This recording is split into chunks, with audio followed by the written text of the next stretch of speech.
జరిగింది. అంటే అది పొందుకున్న తర్వాత నేను ఉదయాన్నే 4 గంటలకు లేచి ప్రార్థన చేయడం నేను అలవాటుగా చేసుకున్నా. చూడండి, ఓసారి నేను బెవింగ్టన్ పుస్తకాన్ని చదువుతున్నా. దైవజనుడైనటువంటి బెవింగ్టన్ పుస్తకము ప్రార్థన జయములు. ఆ పుస్తకాన్ని నేను చదువుతున్నా. చూడండి, అది చదువుతున్నప్పుడు ఆ పుస్తకంలో ఏం రాయబడి ఉందంటే, నువ్వు రక్షణ పొందావా అని ఎవరిని అడగడాయన, నువ్వు పరిశుద్ధ పరచబడ్డావా అని అడుగుతాడు. ఇదేంటి పరిశుద్ధ పరచబడ్డం అంటే ఏంటి అని నాకు క్వశ్చన్ మార్క్ వచ్చింది. ఇది నేను పొందుకోవాలా అని చెప్పి ఒకసారి ఏమైపోయిందంటే 5 days ప్రతిష్ఠించుకొని పరిశుద్ధ పరచబడ్డాలని ప్రార్థన చేస్తున్నా. చూడండి, 3 రోజులు ప్రార్థన చేశాను. ప్రారంభ దినాలలో ఉన్నాను కాబట్టి గట్టిగా ప్రార్థన చేశాను. డొక్కలన్నీ నొప్పి తీసుకున్నాయి. చూడండి, ఇక 3వ రోజు ఏమైపోయిందంటే మా బైబుల్ స్టడీ ఉంటుంది బుధవారం. నేను వెళ్ళి నేను ఉండబట్టలేక పాస్టర్ గారితో అన్నాను, సార్ నేను ఇట్లా పరిశుద్ధ పరచబడ్డం కోసము 5 రోజులు ప్రతిష్ఠించుకొని ప్రార్థన చేస్తున్నాను. ఆ మాట చెప్పగానే పాస్టర్ గారు నన్ను తిట్టేశారు. ఎవరు చెప్పినా మీకు ఇది ఎలా చేయమని, సొంత ఆలోచనలు ఇలా చేస్తారు ఎందుకు మీరు అని చాలా తిట్టాడు.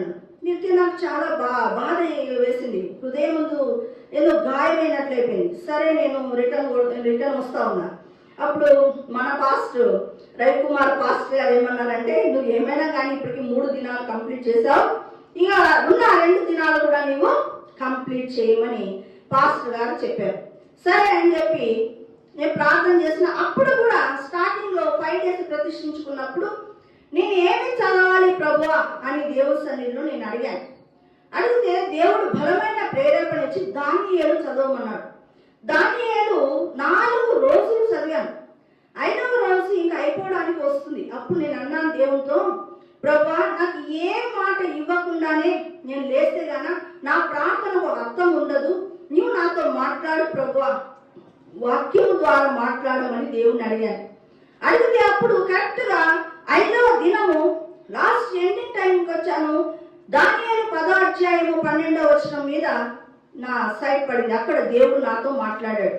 అక్కడ ఏముందంటే, భయపడకము, నీవు మనస్సు నిలిపి దేవుని ఎదుట నిన్ను నీవు తగ్గించుకొని ఆ మొదటి దినము నుండి నీవు నాతో మాట్లాడుతూ వచ్చిన ప్రతి మాట నేను విని ఉన్నాను, నీకు శుభమగును గాక అన్నాడు.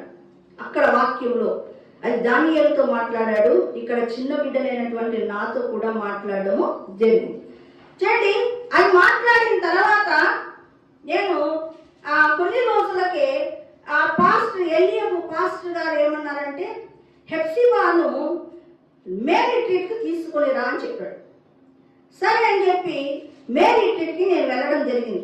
అక్కడ మేరీ ట్రీట్ 5 days జరిగినప్పుడు అక్కడ ఫారిన్ నుండి దైవజనులు వచ్చారు.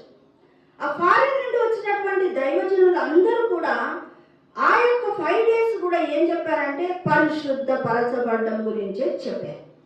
5 days కూడా అదంతా లక్షల జనం ఉన్నారు, కానీ ఆ యొక్క మాటలు కేవలం నాకే దేవుడు మాట్లాడినట్లుగా ఉన్నాయి. చూడండి, నాకు దాదాపుగా కన్నీరు అనేది కళ్ళల్లో రాదు. చాలా కఠినమైన హృదయం కలిగిన దాన్ని. అలాంటి నేను 3/4 గంట అక్కడ ఏడవడం జరిగింది. దేవుడు నన్ను బాగా కడిగేశాడు. ఎందుకు నేను ఏడుస్తున్నానో కూడా నాకు తెలియలేదు. సరే, రిటర్న్ జర్నీ అవుతున్నాం. అప్పటి వరకు దేవుడు నన్ను అంటే తెల్లారుజామున దేవుడు చిన్ని అని పిలిచేవాడు.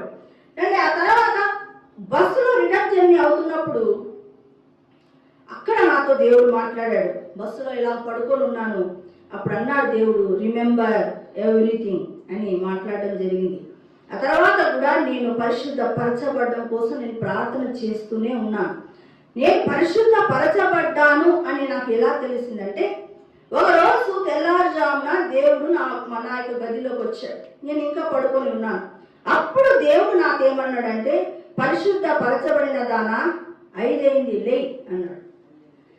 ఆ రీతిగా దేవుడి నోటి ద్వారానే నేను పరిశుద్ధ పరచబడ్డాను అనే విషయము తెలియడము జరిగింది.